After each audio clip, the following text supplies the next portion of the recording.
Good morning and God bless you. It's time to share some words with you. It'll be a busy time for a lot of people. School's starting up. Those who have got young children and for those who are in education, I'm sure you'll be getting really busy at this week. And for some of us, maybe not much change at all. But I hope you're doing well. And just been reminded recently to keep in communication with people, to try and keep in touch with one another, and with all the things going on this week and the coming weeks, that can be difficult and can get neglected. And so just to try and encourage you to keep in touch with each other as I have been reminded. And you know, when we read our Bibles and we read God's Word, you know, it's often through letters of communication that godly men have written to the fellow believers and to the church. And so we know it's important to communicate. It's important to stay in touch as these men did. And in one of those letters we read is 1 Thessalonians 5, and where are we? It's verse 11. Therefore encourage one another and build each other up, just as in fact you are doing. And before that, he's talking about the day of the Lord and what they should do, or what we should do to prepare for that day. And so that's a great read, but he's instructing for the church to encourage one another, just as they are doing. It's that chapter's a great read, and there's some really good stuff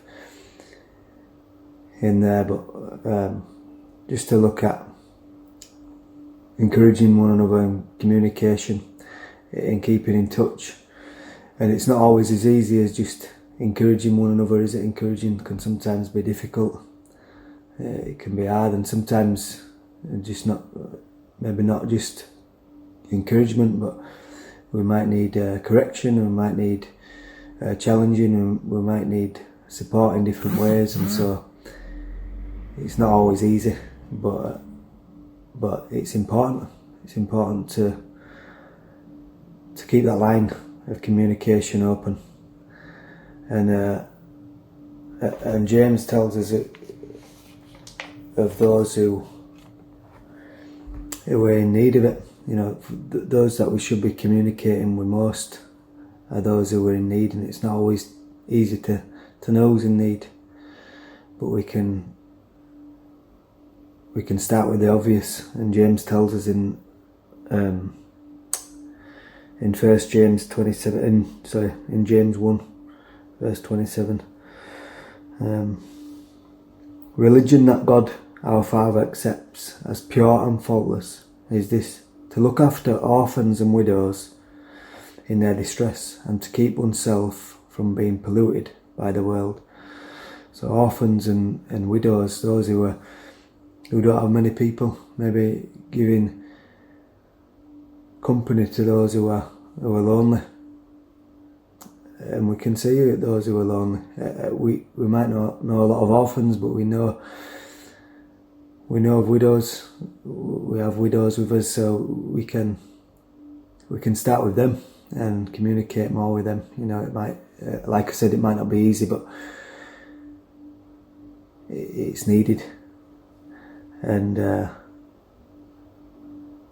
to care for them.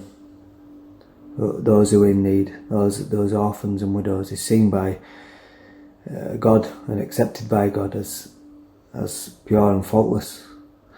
And so let's stay in touch with one another. Let's encourage one another, and as much as we can, just seek that fellowship with each other.